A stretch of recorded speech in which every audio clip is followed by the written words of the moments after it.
So here it is. My red Himalayan mulberry cuttings. Look at that. Nilagay sila dito sa paso and then nilagyan ko sila ng ganito. Lagyan ko ng plastic cover and tingnan natin kung ano na yung nasa loob. Look at, ay nakumot kong sira isa. Ano na? Look, oh. May bunga pa. Hindi ko na-expect na magkaganito. Ayan, oh, nagbunga na siya. Nagbunga na, oh. Ayan, oh, may bunga na. Look. Box natin. Yan, there's one bunga. No, two. And then, here in this cutting, three. In this cutting, one. And then, ano pa, oh. Sa cutting na to, yun, meron pa doon. Yan, hindi naman lahat may bunga, pero I'm so happy. Look, oh. So, that's my Himalayan. Tingnan naman natin tong si Illinois. Tantara! Illinois mulberry. Ayan, teka lang. Baka masira. Nakakatakot. Ayan! Ang dami na rin yung ano. Ang dami na rin yung sprout. Pero wala siyang bunga.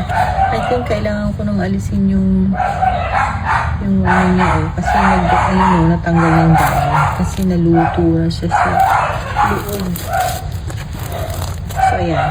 That's it. I think this has been 10 days. Nilagyan ko siya ng rooting hormone. And soilless to it. These are the mix are coco peat. What else? Coco peat. Carbonized rice hull. And then may konting rice hull kasi nga cuttings to. And then konting vermicast. So ayan na siya. So ito naman, this is I think 10 days. 10 days. These are 10 days. This I think wala pa tong 10 days pero let's see. Ano to eh? Jaboticaba. O Jaboticaba. Brazilian grapes. Yung mga cuttings. Pero fresh pa rin yung dahon niya. I think this is 7 days. Fresh pa rin yung dahon. Pero sabi ni Google Gemini,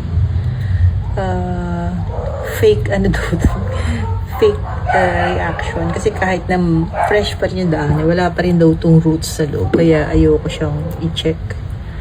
Kaya ko na lang siya. Takpang ko na lang ulit. Pero every now and then, binubuksan ko para sumingaw. Pero I think itong dalawa na to, hindi ko na yata sila tatakpan. Kasi nasisira na yung dahon. Ito nasira na yung dahon niya. So, that's it. That's my cuttings in so many cuttings in one pot. Pero dito ako happy kasi nabuha siya. Nakakatuwa siya. Nabuha siya. Ayan o. Wait, pakita ko yung mother plant kung saan ang galing to. This is the mother plant. So yan, may bunga na rin siya. Bawat ends niya, may mga bunga. May fruit. So yan. Ayan.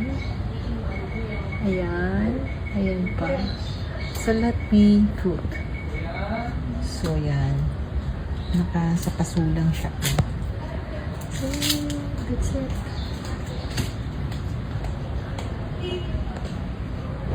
Yan, dami niyang bunga.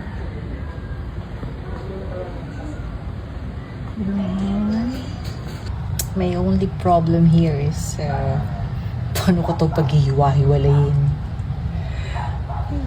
Well, anyway, it's a happy problem. So, yan. Ito yung pinakaunang nag-fruit. So, yan. Siya. Paano ko siya paghihiwa-hiwalayin? Lang natin kay Google Gemini. Here is my Jaboticaba cuttings na I put a plastic cover, and now this has been 7 days. According to Google, this would take about 6 to 12 months to root. So, wala nang mawawala kung maghihintay. Hayaan ko lang siya dyan. But I will still cover it with bigger plastic.